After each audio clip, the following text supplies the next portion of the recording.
आज हम अनवारे शरीयत का सबक नंबर 6, सबक नंबर 6। 5 नंबर जो सबक था वो था हमारे नबी, और आज 6 नंबर पे है जो है क़यामत का बयान। बात क़यामत के बारे में बहुत सारी होती है कि क़यामत क्या है, कैसे होगी, क्या नहीं होगा। देखिए, इसका असल जो इल्म है ना, असल इसकी जानकारी तो है ना अल्लाह तबारक व तआला भी रसूल ने, ठीक है।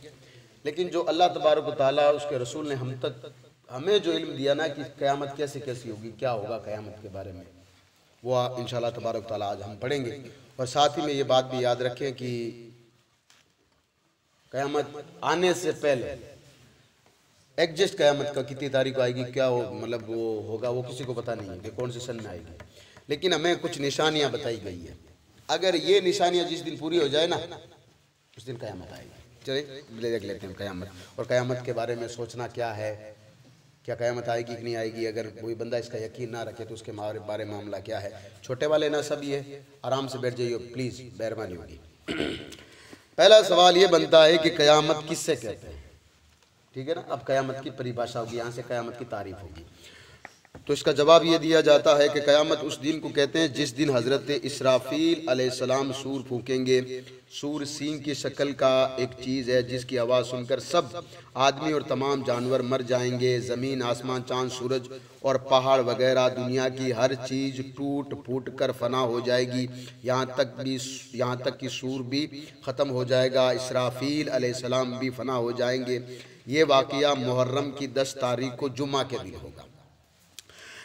क़यामत की तारीफ ये बताई गई है कि क़यामत आएगी, उसकी वजह ये बनेगी कि अल्लाह तबारक व तआला के 4 फरिश्तों में से एक मौजूद फरिश्ता हज़रत इसराफील अलैहिस्सलाम, उनका काम है क़यामत के दिन सूर फूंकना। अब सूर जो कहते हैं भाई, एक गाय या भैंस का जो बड़ा सींग होता है ना, उसके वो मुंह में लेकर के फुल बजाएंगे जोर से, जिसकी वजह से जितने आदमी, जितने जिन्नात, जितने पेड़, जितने पौधे, जानवर, आसमान, ज़मीन, सारी की सारी चीज़ें ख़त्म हो जाएगी। अल्लाह के अलावा कोई बाकी नहीं रहेगा। बाकी रहने वाली ज़ात अल्लाह की है। इसको कहते हैं क़यामत। यहाँ तक कि जो फरिश्ता सूर फूंक रहा है ना, वो सूर भी ख़त्म हो जाएगा और फरिश्ता खुद भी ख़त्म हो जाएगा। इसको कहते हैं क़यामत। अब आपसे पूछे क़यामत किसको कहते हैं भाई, अल्लाह तबारक व तआला के मुकर्रर करदा एक फरिश्ता है जिसका नाम हज़रत इसराफील अलैहिस्सलाम। 4 फरिश्तों में हमने पढ़ा था वो इसराफील अलैहिस्सलाम ये क़यामत के दिन क्या करेंगे, सूर फूकेंगे। उसकी आवाज़ से धीरे धीरे लोगों के कानों में आवाज़ पहुँचेगी। लोग कहेंगे ये क्या चल रहा है, ये क्या चल रहा है, ये क्या चल रहा है। धीरे धीरे धीरे धीरे सब फना हो जाएंगे, कुछ नहीं रहेगा, सिर्फ अल्लाह की ज़ात बाकी रहेगी जो हमारा खालिक और मालिक है। बात याद रखें, ठीक है। तो आगे ये बताया गया कि मुहर्रम का महीना होगा और जुम्मे का दिन होगा, और 10 तारीख होगी मुहर्रम की। सन कौन सी ये किसी को नहीं पता, हिजरी कौन सी किसी को नहीं पता है। लेकिन मुहर्रम का महीना, ये दिन जब होगा ना क़यामत का, तो या मुहर्रम का महीना होगा, जुम्मे का दिन होगा, और तारीख कितनी होगी, 10 तारीख, ठीक है ना। तो बेसिदे में अगर इस तरह के सवाल आए तो देख लेना आप, ठीक है। अगला सवाल देखते हैं, क़यामत की कुछ निशानियां बयान कीजिए। क़यामत की निशानियां यानी क़यामत आने के आसार क्या हैं, क्या कैसे पता चले क़यामत आएगी कि नहीं आएगी। तो कहते हैं, इसको सुनिएगा, ये सारी आप खुद कहोगे ये निशानियां तो मौलाना साहब जाहिर हो चुकी है। आप खुद देखो जब दुनिया में गुनाह ज़्यादा होने लगे, हराम कामों को लोग खुल्लम खुल्ला करने लगे। जब दुनिया में गुनाह ज़्यादा होने लगे, आज नेकी बहुत कम है, गुनाह सबसे ज़्यादा हो रहा है। पहली निशानी तो हो रही है। नंबर 2, हराम काम खुल्लम खुल्ला करने लगे। हराम काम का मतलब ये है, औरत पर्दा नहीं करती हो, सिटी मार्केट बाज़ार में चले जाओ, आपको टॉप और जींस पैंट में लड़कियां मिलेगी सारी की सारी, सारे बाल खुले वगैरह। ये क्या है, हराम है मामला। क्या है ये, हराम है। सोशल मीडिया पर आप देख लो, हराम है। तो हुजूर ने फरमाया जिस वक्त ये काम यानी हराम काम खुल्लम खुला हो जाए तो समझ लो क़यामत करीब है, आने वाली है, ठीक है। आगे फरमाया माँ बाप को तकलीफ़ दें और गैरों से मेल जोल रखें। बहुत सारे लोग ऐसे हैं जो अपने माँ बाप को तो रोटी तक नहीं खिलाते, लेकिन ससुराल वालों को या दूसरे दोस्त अहबाब को बुला बुला कर दावतें करते हैं। और माँ बाप बेचारे भूखे तरस रहे हैं, उनको दवाई की जरूरत है, दवाई नहीं देते उनको। हुजूर ने फरमाया अगर ये दिन अगर तुम्हें देखने को मिले तो समझ लो कयामत करीब है। और ये हम दिन ब दिन देख रहे हैं अल्हम्दुलिल्लाह। फिर भी मुसलमान को तो जो है, मुसलमान का तो एक जो है ना ये अकीदा है कि बाप जन्नत का दरवाज़ा है, अगर ये नाराज़ है तो जन्नत नहीं मिलेगी, बात याद रखें। और माँ के कदमों के नीचे जन्नत है, ये नाराज़ है तो जन्नत करीब ही नहीं आएगी। बात आपको और बता दूँ मैं, है कि नहीं है? हाँ, तो ये बात याद रखें। माँ बाप को लोग भाव तक नहीं देते हैं, और ससुराल वालों को या दीगर जितने भी उन सब को बुला बुला कर चाय आप पियो, हीरा आप खाओ, गोश्त आप खाओ। माँ बाप को अगर कुछ मांग भी लें, कुछ भी कर भी लें, खिला देंगे, जा तुड़ रहा गए मेहमान आए हुए। कुरान कहता है माँ बाप के सामने उफ, यानी माँ बाप कह देते हैं मुफ्ती पानी लेके आ, तो मुफ्ती को ये भी हक नहीं कि मुफ्ती कह रहे अरे केड़ो काम पड़ा दी, अरे भी नहीं कह सकते आप माँ बाप के सामने, ये कुरान कहता है साहब। यहाँ पर माँ के सामने हम कैसी कैसी ज़बान यूज करते हैं, आपको देखें बाप को कैसे कैसे अल्फाज से नवाज देते हैं। बताओ, ये नवाजने वाला वो नहीं है जो मैं बात कर रहा हूँ, कैसे कैसे ये नहीं होता, ये नहीं होता, ये नहीं होता है। अल्लाह तबारक व तआला का शुक्र मनाइए, अल्लाह ने ऐसी नेमत आपको दे रखी है, वरना बहुत सारे लोगों के माँ बाप नहीं है साहब। सिटी में चले जाइए, ओल्ड हाउस बना हुआ है, लोग शादी करते हैं, 2 साल माँ बाप के साथ रहते हैं, फिर उन्हीं माँ बाप को ले जा कर के गवर्नमेंट का बनाया हुआ एक ओल्ड हाउस है उसमें डाल देते हैं। अब वो जाने, उनका काम जाने, माँ बाप से कोई लेना देना नहीं है। कि ऐसे हैं जो ज़माना ऐसा ही हो गया, क्या करें, ज़माने को नहीं कह सकते, आदमी कुछ ऐसे हो गया, क्या करें, ज़माने को ख़राब हम नहीं कह सकते कि इसलिए कि अल्लाह ने फरमाया ज़माने को बुरा मत कहो, ठीक है ना। तो बहुत सारे ऐसे हैं कि शादी नहीं करते हैं, लड़का लड़की साथ रहते हैं, फिर उनके बच्चा हो जाता है, वो क्या करते हैं कि सड़क पर फेंक के चले जाते हैं, किसी यतीम खाने में दे देते हैं, फिर बड़ा उसको दूसरे लोग पालते हैं बेचारे को। अल्लाह कसम ये आज दिन देखने को मिल रहे हैं। हुजूर अलैहिस्सलाम ने फरमाया ये एक हराम काम है। शादी से पहले अगर कुछ भी अगर इस तरह का मामला होता है तो क्या है, ये हराम है, हराम है साहब। जब रोजे का हुक्म हो ना आपको, रोजे का जब रोजे, तो हुजूर ने फरमाया रोजा सिर्फ भूख प्यास का नाम नहीं है। अगर आपकी आंखें भी, अगर आपकी आंखें और ये हराम देख रही तो आप आंखों का भी रोजा रखो, जबान इसका भी रोजा रखो। ये सारी चीजें ना कल क़यामत के दिन अल्लाह की बारगाह में खड़ा होना पड़ेगा साहब, और अल्लाह इनका एक एक का हिसाब लेगा हमसे। लोग आज जो इतरा कर चल रहे हैं हमारा कोई कुछ नहीं बिगाड़ सकता, हम वहाँ के प्रधान हैं, वो हैं, वो हैं, वो हैं, कोई ये प्रधान वगैरह कोई काम नहीं आने वाला। बात आपको बता दूँ मैं, हम यहाँ के प्रधान हैं, प्रधान हम ये करते ये कर लेंगे, हम ये नहीं कर लेंगे, ये नहीं तो ये कर लेंगे। कर क्या लोगे यार, कल दो वक्त की रोटी के लिए मोहताज होना पड़ेगा। हाँ, तो अगर हुजूर ने फरमाया क़यामत की एक निशानी है, क्या फरमाया कि लोग माँ बाप को तकलीफ देंगे, माँ बाप को बुरा भला कहेंगे, और दूसरे ससुराल वालों को, सबको, रिश्तेदारों को बुला बुला करके दावतें खिलाएंगे, उनको ज़्यादा मतलब चाहेंगे, माँ बाप को नहीं चाहेंगे, तो समझ लो क़यामत आने वाली है। ठीक है, आगे फरमाया और गैरों से मेल जोल रखेंगे, आ गया ना, गैरों से मेल जोल। अच्छा, मैं गैरों से, इसका मतलब ये नहीं है कि भाई गैरों से मतलब है ना किसी से रखो ही मत, नहीं, लेकिन सबसे ज़्यादा हक किसका, माँ बाप का है, उसके बाद हक है बीवी का। एक बात याद रखना, उसके बाद बीवी और बच्चों का, अपने बच्चों का। जैसे मैं हूँ तो सबसे पहला हक मेरे वालिदैन का है, इसके बाद मेरे बीवी बच्चों का है। मैं जो भी चीज़ ले जाऊँ तो पहले माँ बाप को, अब उसमें अगर बचती है या उनको कह दूँ कि आप घर में बांट दो, अब वो अगर दे तो ठीक है, बीवी बच्चों को ना दे तो इसमें कोई मतलब ज़बरदस्ती नहीं है। एक और बता दूँ आपको, हाँ, आधे से ज़्यादा लोग छिपा कर ले जाते हैं, माँ बाप उठा पड़ जाए, ठीक है, मैंने एक जाए डाकन बैठी बा, उसको भी ये नहीं पता कि थुईलार माँ बाप छोड़ा, ये थारा ही भैया बेकल था, माँ बाप ने काट दिया कि हमारा भैया जो कामरा को नहीं, हमारा माँ बाप ने मार काट दिया, तो तू अटकाई कर रही है, एड़ा काम तो तू ही कर रही है। मतलब आ नहीं कह रही हूँ कि लोगों की गलती है, लेकिन 80% ये गलती लड़की की, लेडीज की होती है। बिना लाग रही हो कि नहीं नहीं नहीं माँ बाप बेड़ो तो रही जी हूँ ना रोक। बाद में पता चले रे जब दुनिया से चले जाते हैं माँ बाप तब पता चलता रे क्या चीज़ थी यार, क्या चीज़ थी। इसलिए जब तक है तब तक कदर कर लो, वरना फिर कयामत के दिन हिसाब देना बड़ा मुश्किल पड़ जाएगा। इसलिए घर में है ना, जब भी कभी भी कोई भी बड़े से छोटा कोई बात करें उसको रोको, प्यार से कहो कि नहीं बड़ा है इसके सामने मत बोलो, ठीक रहेगा। अल्लाह के यहाँ जवाब देना पड़ेगा साहब।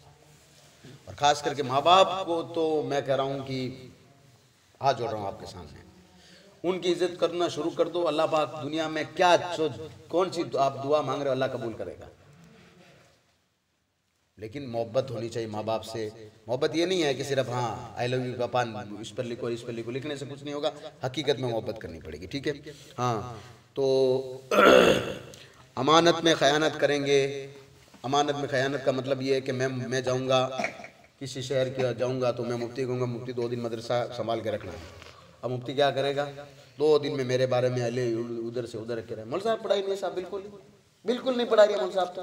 आज मैंने ठा पढ़ी किताब में देख मौलवी साहब सबक नहीं पढ़ा रहा है। ये अमानत में ख़यानत है। कोई आदमी ने आपको भरोसा करके उसके पास मकान नहीं बना हुआ है, झोंपड़ी है, उसके पास थोड़ी सी रकम आई, उसने कहा मैं अपनी बेटी की शादी के लिए रकम ले जा करके सुल्ती को दे दी। सुल्ती 3 महीने के बाद कहती कौन सी रकम जानती नहीं, इसको कहते हैं ख़यानत। अमानत में ख़यानत करना यानी अमानत क्या नीयत बदल गई, उसको कहते हैं अमानत में ख़यानत। अगर ये हो जाए तो हुज़ूर फरमाया क़यामत आने वाली और आज ये हो रही है, ठीक है। अमानत में ख़यानत करें और ज़कात देना लोगों पर गिरा गुजरे यानी कि ज़कात देना लोगों को मुश्किल लगे। मारो रुपया मैं की कर दूँ मुश्किल लगे। और ये आज लोगों के सामने जा जाकर मदरसे के लिए, मस्जिद के लिए, क्या नाम इसके, ईदगाह के लिए, कब्रिस्तान के जब लोग पैसा मांगते हैं ना, मजा तो मुंड ले उठा या जाओ यार रुपया कर मांगे ना। ज़कात तो वो फ़र्ज़ है, वो देनी पड़ेगी, ठीक है। दुनिया हासिल करने के लिए इल्म दीन पढ़ा जाए यानी कि सिर्फ दुनिया कमाते है जाए पर कुरान हदीस पढ़े पस के मैं रात में रात भर तकरीर करता फिरूँ, ठीक है, लोग हमारी इज्जत करी नहीं। अल्लाह की रज़ा के लिए इल्म दीन हासिल करो, अल्लाह पाक दुनिया अपना पता कर देगा तुम्हें, ठीक है। हाँ नाच गाने का रिवाज ज़्यादा हो जाए, नाच गाने का रिवाज हाल तो कम है ना, कम है ना हाल तो, इससे बड़ा तो आज है ही नहीं कोई। हर दिन आप घर में जो टीवी चलाते हो हर दिन कोई ना कोई ऐसा जो है मतलब प्रोग्राम चलता है जिसमें डांस सिखाया जाता है, मुकाबला होता है, उसको देख करके फिर शादी में हमारे यहाँ पर फ्लोर लगाया जाता है, डीजे लगाया जाता है, ये वो। हुजूर फरमाते हैं ये सारी चीज़ें क्या है, क़यामत की है निशानियाँ। बंदा तो सोचता बस माँ बाप नहीं भाई की शादी है, बेटे की शादी है, बस नाचो, लेकिन पता नहीं है ये क़यामत का करीब आने का वक्त है बेटे। फिर कब्र में जाओगे पता चलेगा, फिर अल्लाह के सामने तुम्हें हाजिरी देनी है, ठीक है। हाँ गाने और रिवाज ज़्यादा हो जाए। बदकार लोग कौम के पेशो और लीडर हो जाएंगे। बदकार यानी जो खुद नमाज नहीं पढ़ी, जिसको नमाज पढ़नी आती नहीं है, और वो कहेंगे हम कौम के लीडर हैं साहब, समझ लो क़यामत करीब है। और आज ये हो रहा साहब। चरवा वगैरह कम दर्जे के लोग बड़ी बड़ी बिल्डिंगों और कोठियों में रहने लगे तो समझ जाओ क़यामत करीब है। अच्छा, जो बकरियां चराने वाले लोग हैं या जो गली साहब वगैरह भंगी ये जितने भी नीचे की कैटेगरी के लोग हैं, अगर इनके पास बड़े बड़े बंगले बन जाए ना, संगवास के बाहर जाकर देखो, साटिया कौम जो कभी भी छकड़े से नीचे नहीं उतरी है, त्रिपाल के अलावा नहीं रहती, उसके बड़े बड़े बंगले बने हुए हैं। आपको छोटी सी मिसाल दे दूं, छोटी सी मिसाल, एक बंदा था चाय बनाने वाला जिसका नाम है डोली टफरी, नाम कुछ किस तरह से, नाम किसी सुना है इसका? हाँ, मनुष्य शक्ल वाला बंदा है। चाय बनाते बनाते आज वो इतना फेमस हो गया कि दुबई में उसका कारोबार है, दुबई में। हुजूर ने फरमाया ये सारी चीज़ें क्या है, क़यामत की निशानियाँ है। अगर जिसके अंदर कोई टैलेंट ना हो, कोई नहीं हो, आजकल क्या कौम है जिसको जो चाहे जब चढ़ा दे, जब चाहे नीचे उतारता है। शक्ल अगर तो इसकी देख लेना कोई, तो आप कहोगे ये इसको फिर दिया किसने। अब वो एक उसका चाय बनाने का थोड़ा सा टैलेंट अलग था, ऊपर से चाय डालता था, नीचे से चाय से इधर उधर की हरकतें करता था, उसको लोग पसंद करने लगे। चलो जैसे आजकल के लोग बाल वगैरह पसंद करते हैं, ये वो कल मैंने नाम देखा था किसी के, एक बाल किसी कोई बाल कटा रहा था, उसने क्या नाम लिखा मालूम है? मुझे बड़ा ताज्जुब हुआ, यहाँ से लेकर पीछे से नाम उसने लिखा है, उसने नाम लिखा है मेरे जैसा कमीना कोई नहीं। हाँ हकीकत बात है भाई, अभी ट्रेंडिंग अभी वायरल चल रही थी वो फोटो, मैं उससे पहले एडिट की होगी, लेकिन इसके बाद में उसका खुद का वीडियो आया लड़के का, उसने कहा मैंने अपने अपने खुद लिखा है। कहा वजह क्या है? कहा ये फैशन है। फैशन है बेटा, कह रहा है मेरे जैसा कमीना कोई नहीं, यहाँ से लिखा मेरे जैसा कमीना कोई नहीं है, बताओ। तो मैं तो भी फिर और भी कल आएंगे और भी कुछ लिखा लेंगे, लिखो फिर। कोई कल लिखाएगा मैं तो कुत्ता हूँ, कोई कहे मैं तो कुत्ते का पिल्ला हूँ, कोई कहेगा उल्लू का फट्टा हूँ, लिखा फिर। ये सारी चीजें क्या है? कयामत की निशानियाँ, ये बात याद रखें। चलिए ये कयामत की निशानियाँ हो गई है। अब अगला सवाल है, जो शख्स कयामत का इनकार करे उसके लिए क्या हुक्म है? अब ये है कि कयामत का कायम होना हक है, उसका इनकार करने वाला काफिर है। देखिए कयामत का आना हक है, अल्लाह ने कुरान मजीद में फरमाया है, हदीस पाक में है, हुजूर ने फरमाया कयामत आएगी, अल्लाह ने फरमाया कयामत कायम होगी। तो अगर इसका कोई इनकार करे तो वो सीधा दीन से खारिज है। चलिए अगला सवाल देख लेते हैं, यह है 7 नंबर सबक है तकदीर का बयान। इसको थोड़ा सा देखिएगा। सवाल यह कि तकदीर किसे कहते हैं? तकदीर कहते हैं भाई आपके, लोग कहते हैं नहीं सबर कर तकदीर में लिखे को नहीं हो, ये उसी तकदीर की बात हो रही है आज। तकदीर किसे कहते हैं? दुनिया में जो कुछ होता है और बंदे जो कुछ बुराई करते हैं, खुदा ताला ने उसे अपने इल्म के मुताबिक पहले से लिख लिया, उसे तकदीर कहते हैं। मतलब यह है कि आपको मजबूर नहीं किया गया है। अल्लाह तबारक व तआला वो हर चीज़ को जानता है, उसके पास हर चीज़ का इल्म है। वो जानता था कि मैं मुफ्ती को दुनिया में भेजूंगा तो मुफ्ती क्या कर सकता है, इसके हिसाब से मुफ्ती की तकदीर बनाई गई। मुफ्ती विराट कोहली को पसंद करेगा, अल्लाह ने लिख दिया, क्योंकि ये इसका काम यही था। ठीक है ना? हाँ मैं एक मिसाल दे रहा हूँ, ये कोई बुरा मत मानना, ठीक है? हाँ ये अरमान जिसको मैं मुफ्ती कहता हूँ, हालांकि मुफ्ती नहीं, मैं इसको मजाक से कहता हूँ, ठीक है? हाँ तो अल्लाह ने इसको तकदीर कहते हैं, और तकदीर हक है, बात याद रखें। तकदीर क्या है? हक है। हाँ कोई की नहीं लिखे साहब, तो कोई की नहीं लिखे जो हाथ की लकीर, इनमें कुछ नहीं, हाथ की लकीरों में कुछ नहीं है। एक और बता दूं मैं, ये जो हाथ की लकीर जो लोग बता किस्मत इनमें नहीं है, किस्मत अल्लाह ने आपके लिख दी, अल्लाह ने लिख दी, ठीक है? चलिए दुनिया में, अच्छा ये तो तकदीर का हो गया। नहीं अल्लाह तबारक ताला को इल्म है कि अरमान क्या करेगा, अयान क्या करेगा, ये क्या नाम रिजवान क्या करेगा, जो सब कुछ क्या करने वाले आगे जा करके उसके हिसाब से लिख दिया। जहाँ मौत का होगी, कफन कौन देगा, मिट्टी कौन देगा, सब अल्लाह ने लिख दिया है। अच्छा क्या अल्लाह ताला ने जैसा हमारी तकदीर में लिख दिया है हमें मजबूरन वैसा करना पड़ेगा? ये रहा सवाल है। भाई आदमी नमाज छोड़ रहा तो वो तो कहेगा अल्लाह पाक ने तकदीर लिखा है मेरे नमाज छोड़ना, रोजा का अल्लाह पाक लिखी हुई साहब, मैं अब क्या कर सकूं? चोरी अल्लाह पाक लिखी हुई। एक चीज सुनो आप, अब देखो जवाब इसका है नहीं, अल्लाह ताला के लिख देने से हमें मजबूर जो है मजबूरन वैसा नहीं करना नहीं पड़ता है, बल्कि हम जैसा करने वाले थे अल्लाह ताला ने अपने इल्म के से वैसा लिखा है। यानी अल्लाह को मालूम था, अल्लाह को मालूम था कि क्या करेगा, इसलिए वैसा लिखा है, अब मजबूर नहीं है। और अगर किसी की तकदीर में बुराई लिखी है तो इसलिए कि बुराई करने वाला था, अगर भलाई लिखी है तो वो भलाई करने वाला था, तो खुदाए ताला उसकी तकदीर में भलाई लिखता है। खुलासा ये है कि खुदाए ताला के लिख देने से बंदा किसी काम के करने पर मजबूर नहीं होता है। तकदीर हक है, उसका इनकार करने वाला गुमराह बदमज़हब है, बदमज़हब गुमराह है। यानी कहने का मतलब ये है आपके जो आपकी तकदीर जो लिखी गई है ना, आप दुनिया में क्या करने वाले थे अल्लाह को मालूम है, इस हिसाब से आपकी तकदीर लिखी गई थी, ठीक है? अगला सवाल ये है, अब वो क़यामत का दिन वापस आएगा। देखो क़यामत का जिक्र आया था ना, सूर कौन फूकेंगे? हजरत इसराफील अलैहिस्सलाम। तो अब अगला जो ये सबक है, सबक नंबर 8। अच्छा सबक नंबर 8 है कि मरने के बाद जिंदा होना। मरने के बाद जिंदा होना, भूत वाला सिस्टम नहीं है, या हम कुछ और बना। अब देखो अभी, ठीक है ना? हाँ भूत वाला आज आपके दिमाग से भूत वगैरह सब उतारते हैं।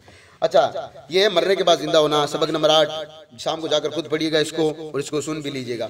मरने के बाद जिंदा होने का मतलब क्या है? तो इसका जवाब ये है कि मरने के बाद जिंदा होने का मतलब ये है कि कयामत के दिन जब जमीन, आसमान, इंसान और फरिश्ते वगैरह सब फना हो जाएंगे तो फिर खुदाए ताला जब चाहेगा हजरत इसराफील अलैहिस्सलाम को जिंदा फरमाएगा। उस सूर से एक मरतबा तो हजरत इसराफील भी फना हो जाएंगे, दुनिया से चले जाएंगे, मर जाएंगे अल्लाह के फरिश्ते। लेकिन अल्लाह कहता जब अल्लाह चाहेगा, अल्लाह चाहेगा तो अल्लाह कहता फिर मैं हजरत इसराफील को वापस जिंदा करूंगा। अच्छा जिंदा फरमाएगा, वो दोबारा सूर फूकेंगे, वही सूर है, दोबारा फूकेंगे तो सब चीजें मौजूद हो जाएगी, यानी वापस सारी चीजें बन जाएगी। फरिश्ते और आदमी वगैरह सब जिंदा हो जाएंगे, मुर्दे अपनी कब्रों से उठेंगे। हशर के मैदान में खुदाए ताला के सामने पेशी होगी, हिसाब लिया जाएगा और हर शख्स को अच्छे बुरे कामों का बदला दिया जाएगा। यानी अच्छे कामों का बदला जन्नत मिलेगी और बुरे कामों का जहन्नुम में भेज दिया जाएगा। हिसाब और जन्नत का दोज़ख हक है, इनका इनकार करने वाला काफिर है। हाँ, ये अब कहते हैं कि मरने के बाद जिंदा होने का मतलब, लोग कहते हैं कि शायद ये हो सकता है कि भूत बन के आए हो। भूत बनने का कोई सिस्टम नहीं है।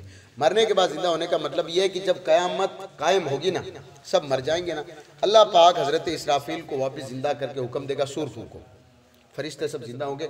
आदमी जितने किते आदमी से मतलब लुगई आदमी टाबर जीता किता, सब कब्रों सब उठेंगे ऐसे फान के, कब्रें वगैरह फाड़ते हुए ऐसे निकलेंगे। लेकिन रोने की बात यह है कि आपके जिस्म पर कपड़ा नहीं होगा। रोने की बात यह है, और सबके यहाँ पर बोझ एक गठड़ी रखी होगी जो गुनाहों की गठड़ी होगी। अब आयशा फरमाती या रसूलल्लाह सब नंगे होंगे तो फिर एक दूसरे को लोग देख कैसे पाएंगे? भाई मैं, मेरे वालिद साहब या जितने भी लोग सब होंगे एक दूसरे के सामने कैसे आ पाएंगे? क़यामत। तो हुजूर फरमाते हैं आदमी के पास इतना गुनाह होगा कि आदमी एक दूसरे को देखेगा, नीचे नजरें रखेगा ऐसे। वो सोचेगा यार मुझे तो लोग मौल साहब कहते थे, कोई कहता मस्जिद सदर साहब कहते थे, कोई कहते मुझे तो हाजी साहब कहते थे, और मेरे पास इतने गुनाह हैं, इसलिए वो एक दूसरे को देख नहीं पाएंगे। सब कब्र से उठा करके सब उठ करके जाएंगे मैदान महशर में। अच्छा, मैदान महशर कैसा है? जमीन तांबे की होगी साहब, और सूरज है ना तकरीबन 8 फुट नेड़ोगे। कितने? 8 फुट 9 फुट 10 फुट गिन लो आप, ज्यादा में ज्यादा 10 फुट तो मैं कर रही हूँ बेरी। हाँ, 8 फुट ही वे लो, सवा नेजा जिसको कहा गया हदीस में, सवा नेजा 8 फुट वे। नीचे जमीन कड़ी वे तांबारी जमीन वे। सूरज जब गर्म में होता है ना तो फिर आदमी को पसीना आता है, और हुजूर फरमाते हैं कि फिर क्योंकि नीचे जमीन किसकी होगी? तांबे की होगी, तो फिर पसीना तो मिट्टी की जमीन है, तो अगर सौंप भी ले, अब वहाँ सोखने वाला भी नहीं है, इसलिए सारे लोगों का पसीना इकट्ठा होगा साहब। हाँ, ऐसे थोड़ी छोड़ दिया जाएगा तुमको बे। हाँ, तुम्हें दुनिया में अल्लाह ने भेजा है ना, तो फिर अल्लाह कहता मुझे राजी कर लो, फिर वहाँ देखना उस दिन लोगों के हालात क्या होंगे। फिर अब हुजूर फरमाते हैं जिसके जो गुनाह होंगे ना वैसी कैटेगरी में वो खड़ा रहेगा। अगर मान लो मेरे जैसा कोई बड़ा खतरनाक गुनहगार है तो हुजूर फरमाते वो नाक तक पसीनों में डूबा होगा। फिर अगर उससे थोड़ा कम गुनहगार होगा तो हुजूर फरमाते गर्दन तक होगा। अगर वो थोड़ा सा कम होगा तो हुजूर फरमाते सीने तक होगा। उससे थोड़े गुनाह होंगे तो नाक तक होगा। अगर उससे थोड़ा तो जो है घुटने तक होगा। सबसे कम गुनाह वाला भी कम से कम गिरिया तक तो पसीना में रहे। अब आप बताओ, हैं? हंसने की बात है ये? हैं? अब बताओ, ये कयामत है। अब वहां अल्लाह तबारक व तआला के एक दिन का हिसाब है। कितने दिन का? एक दिन का। अच्छा, अब थे क्या एक दिन तो सूरज ठीक है तब कर निकल जाए, एक दिन तो सवा भी लोग वो एक दिन का हिसाब, एक दिन जो है ना वो 40 दिन के बराबर होता है। नहीं 40 साल, माफ 40 साल के बराबर है। इतना लंबा दिन होगा। और कहते हैं कि आधा दिन तो सिर्फ इसलिए चला जाएगा, आधा दिन तो सिर्फ इसलिए चला जाएगा कि जो गुनहगार है ना, बड़े बड़े गुनहगार हैं, उनको पूछताछ में, उनकी सजा में, फिर आधे दिन के बाद में हुजूर शफात करेंगे। वो इंशाल्लाह आगे मैं आपको बताऊंगा।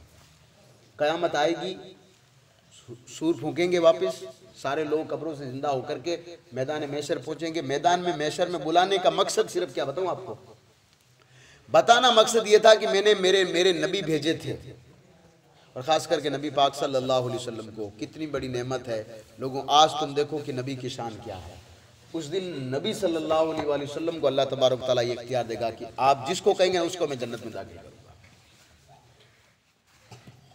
अब बड़ जगह पे कहे ना नबी ने की ठाको नहीं साहब, अब कहे नहीं हगली ठाई, लेकिन अब तारी मान नहीं कौन वो कहे नहीं मैं तो कह तो हगली ठाई, वहां नहीं मानेंगे। फिर आला फरमाते ना आज ले इनकी पना, आज मदद मांग इनसे, कल ना मानेंगे कयामत में अगर तू मान गया। अल्लाह कहते आज जो मानना मान ले, कल तू कयामत में मान भी ले तो बेबे कौन माने। आगे ये बात आज जको मानना जको मान है। नहीं नमाज आज मेरी लुगेरी एक ही नमाज है, एक ही नमाज है। चोर किसने तेरे को कह दिया एक ही नमाज होती है? हुजूर अलैहिस्सलातु वस्सलाम फरमाया जब औरत नमाज पढ़े तो अपने बदन को सिकुड़ करके नमाज पढ़े। सिकोड़ करके सजदा करे, तो सिकोड़ करके आदमी नमाज पढ़ता तो एल्बो जिसको आप कहते हैं ना, ये कोनिया, ये ज़मीन से उठी हुई होनी चाहिए। और मर्द औरत जब नमाज पढ़े तो ज़मीन की लगी हुई होनी चाहिए। आदमी जब नमाज पढ़े तो पिंडी और ये सातल में गैब होना चाहिए। औरत नमाज पढ़ रही हो तो पिंडी और सातल में गैब नहीं होना चाहिए। हाँ, सिकुड़ के नमाज पढ़े, तो ये भी हदीस है हुजूर की। हुजूर अलैहिस्सलातु वस्सलाम ने फरमाया तो नमाज ऐसे पढ़ो जैसे कि मुझे पढ़ता हुआ देखते हो। किसने देखा हुजूर अलैहिस्सलातु वस्सलाम को? सहाबाए कराम ने देखा ना, सहाबाए कराम ने देखा वैसा। फिर इसलिए कह रहा हूँ जोर से। अच्छा, उसने कहा था गौर से सुना करो, गौर से सुना करो। उन्होंने हुजूर अलैहिस्सलातु वस्सलाम को, फिर उन्हीं सहाबी ने हमें भी ये भी हदीस बताई ना, अबू दाऊद में हदीस से पाक है कि हुजूर अलैहिस्सलातु वस्सलाम ने फरमाया, औरतों के पास से गुजरे तो फरमाया, ए औरतों की गिरो, तो नमाज ऐसे, तुम जब नमाज पढ़ो तो अपने बदन को सिकुड़ करके नमाज पढ़ो। यानी नमाज क्यों? औरत का जो बदन है वो हया वाला होता है, शर्म वाला होता है, ये बात याद रखिए। मर्द का बदन जो है वो, हालांकि वो भी हया वाला शर्म वाला, लेकिन मर्द की जो अल्लाह तबारक तआला ने जो बनावट है ना, वो इस कदावर के साथ बनाई कि जब वो ज़मीन पर चलता है ना साहब, मर्द, शेर भी उसे डरता है। हालांकि दरिंदा खूंखार है, लेकिन शेर भी डरता है, सांप भी डरता है। अकल दी और इंसान को फिर वो जिस्म में, ये इंसान अलग है, उसने जिस्म की कदर नहीं करता वो। मैं इसलिए कई मरतबा आपको कहता हूँ, आपकी पर्सनैलिटी जैसा कपड़ा पहनो, कौन सा कपड़ा आपको चला, पठानी सूट अगर लगता है तो वही पहना करो, पैंट शर्ट को छोड़ दो। आपके अगर माथे पर अगर टोपी अच्छी लग रही है, रात दिन पहनो। वजू बनाओ, अल्लाह तबारक तआला है, नहीं है कोई किसी की जरूरत नहीं होगी। हाँ, इसके बाद में अगर आपके पास कोई बॉडी लोशन है, वो जो क्या नाम है, वसलीन वगैरह लगाओ, कि कोई मना नहीं है। इस्लाम मना थोड़ी करता है। इस्लाम उस चीज़ से मना करता है कि जब जाकर आप पढ़ोगे उसकी उस पर डब्बे पर इसके अंदर एल्कोहल है, इस्लाम के तरह एक तरफ रख करो, इसको नहीं लगाना है। इसके अंदर स्प्रीड है, इस्लाम के तरह नहीं लगाना, क्योंकि ये आराम चीज़ है। बाकी सारी ये जितनी भी सारी चीज़ें आज जो प्रोडक्ट आता है आपके वसलीन वगैरह, ये सारी चीज़ें इसमें तो किसी ने आज तक नहीं काम है। लगाओ, आपकी अगर चमड़ी जो है अगर मुलायम होती है तो उसको लगाओ ताकि फटेगी नहीं है। लेकिन उसके साथ साथ सिर्फ वज़न लगाने से कुछ नहीं होगा, वजू करके अल्लाह की बारगाह में सजदा भी करना पड़ेगा। तो क़यामत वापस मुर्दे को जो जिंदा करने का हुक्म है ना, ये है कि यहाँ भूत नहीं बनाया जाएगा। क़यामत के दिन वापस सबको जिंदा करके कब्रों से उठाया जाएगा। अब आप देख लो, निकाला नहीं जाएगा, खुद निकल के आएंगे बाहर। हाँ, एक्शन के साथ है, सब फेंक फूंका के हो गए। लो, अब हम चलें किधर? तले अल्लाह की बारगाह में।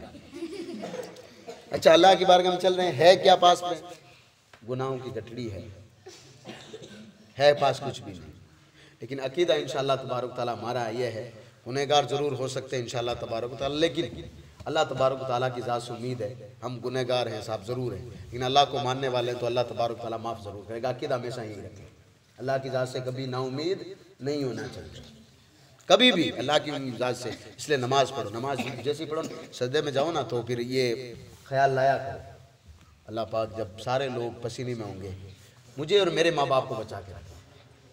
हर कोई आदमी जब दुआ करेगा सारे लोग बच जाएंगे भाई। अब वो कहेगा मेरे माँ बाप, मैं फिर अगर चलो मान लो मैं कहूँगा मेरे माँ बाप, मेरे पापा वगैरह बच गए, मेरे पापा कहेंगे मेरे माँ बाप, तो दादा दादी बच गए, ये कहेगा मेरे माँ बाप, तो मैं बच गया। इस तरह से धीरे धीरे आप कहते जाओगे, कड़ी बनेगी। और अगर ज्यादा जीव अगर हो रहा है, अगर हो रहा जीव के वजना, तो एक चीज होता है तुम्हें, थोड़ा जीव दुआ कोई मांगनी, थोड़ा जीव मांगनी है, तो यूं कह दो अल्लाह पाक जिस वक्त वो कयामत का मंजर हो और पसीने में हो, सूरज 8 फुट नड़ो गए, अल्लाह पाक जितना इस वक्त थारा, जितना थारा नेक बंदा, जितना थारा बंदा है ना, अल्लाह पाक थारा बंदा जिसको मुसलमान कहते हैं, अल्लाह पाक जितना थारा नेक बंदा जिनका अकीदा सही है, अल्लाह पाक उन सब को उस जो है मतलब वहशत से दूर रखना। आपकी दुआ की वजह से सारे लोग वहशत की दुआ से आपकी दुआ की वजह से, और फिर वो सब लोग जब दूर हो गए तो कयामत के दिन वो पूछेंगे परवरदिगार गुनहगार था मैं, तो अल्लाह पाक कहेगा ये बंदा तुम्हारे लिए दुआ करता था, और वो सब लोग तुम्हारे लिए वहाँ खड़े होकर दुआ करेंगे, अल्लाह इसको जन्नत का वो मकाम दे कि जिस मकाम के लिए हम दुआ करते थे। अब आप बताओ, लेकिन दुआ कोई बात करो ना, हो जीव करना जरूरी है। हाँ, दुआ करो, इन एक गाड़ी क्यों दी अल्लाह पाक। हाँ, हमारे कसम से हमारी कौम में ये सबसे बड़ी बीमारी पाई जाती है। आप देख लो, कोई कहता ना मुफ्ती मोटरसाइकिल लेकर आया है, तो इतने दिन में यान कहेगा ठाकुर मोल साहब चोरी करोड़ रुपया, ठाकुर मोल साहब खेत बेचे आप। अब यार खेत उसका था, बेचा है नहीं बेचा है, और फालतू में लोग देते हैं। किसी को अच्छा मकान बना दे, लाके बाड़ो भेज दिया। मतलब किसी को हमारी खुशी है ना, हम खुद को हजम नहीं होती, हम लोगों को कहते हैं ना हमारी खुशियाँ खुद को हजम नहीं होती। मैंने ये सुना है अपनी ज़बान से, एक बंदा मतलब बेचारा है ना कि उसने सोचा दो एक कमरा बना लूँ, फिर टांके बना लूँ, तो मतलब जो है ये सारी लेटरिन बाथरूम वगैरह बना लूँ। मुझे किसी ने कहा, मैंने कहा यार वहाँ जाके आ रहा हूँ, मुझे टाइम पड़ी रीपे भी कन है थोड़ी बहुत लोगों ब्याज दे तो फिर तो कटू कटू डलो मारी। ये है तो मत लगाना, इसको कहते हैं गीबत। हुजूर ने फरमाया, मैंने आपको कब्र वाली दुआ बताई ना, अजाब कब्र वाली, हाँ, एक बगैर पैसे एक छिटा करने वाला एक वो। तो ये चीजें ऐसी कभी अपने जहन में मत लाओ। जो भी मुसलमान भाई है अगर खुश हो रहा है कहीं पे भी, अल्लाह तबारक तआला का शुक्र है कि नहीं। नंबर ज्यादा आपके पास हो जाए, और साहब मैं खुद देखियो नकल करता ही नहीं। अगर नौकरी लग जाए, रिश्वत येड़ी है तो यार रिश्वत यार कैसे कह सकते हैं आप? हम क्यों ऐसी बातें कहें कि रिश्वत दी है, वो ऐसे लगा ऐसे लगा? हम क्यों कहें किसी के बारे में? मोमिन के बारे में गलत गुमान मत करो, गुमान अच्छे रखो। दुआ अगर मैं तो कहना दुआ माँ बाप रवाते मन ठाती हूँ, दुआ कर लो ना कम से कम। दूसरा बात नहीं है तो माँ बाप आते दुआ करे ले। उन्होंने आपको खिलाया पिलाया, आपके लिए बाहर रहते हैं, आपके लिए ना बरसात देखते हैं ना गर्मी देखते हैं, दौड़ भाग करते हैं, ना कभी खुद ने अच्छा पहना, सिर्फ आपके लिए भाग दौड़ की है। अगर उनके लिए दुआ नहीं करो तो फिर तुम्हारी जिंदगी में फिर वो मैं कहूँगा वो क्या धूड़ है फिर, और क्या। ठीक है, तो ये आज 3 पार्ट हुए, 3 सबक हो गए। यानी कि क़यामत का बयान हो गया, इसमें भी आप एबीसीडी के हिसाब से अपने देख लेना।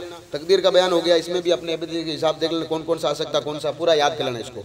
और रटना नहीं है भाई, जहन में बिठाना, इसको रटना नहीं है। ठीक है, और मरने के बाद जिंदा होना, इसको रटना नहीं। ऐसा नहीं कि रटू तोता बन जाओ, ये भी रटू तोता नहीं है, इसको जहन में बिठाने की मसले। अगर नहीं है तो व्हाट्सएप पर आप मैसेज करो या कभी भी आकर पूछ लो इसका मतलब क्या हुआ। इंशाअल्लाह तबारक ताला कल हम बात करेंगे। ये आगे के आप जितने भी मसाइल आएंगे ना, अब सारे के सारे हार्ड होने वाले हैं। ठीक है।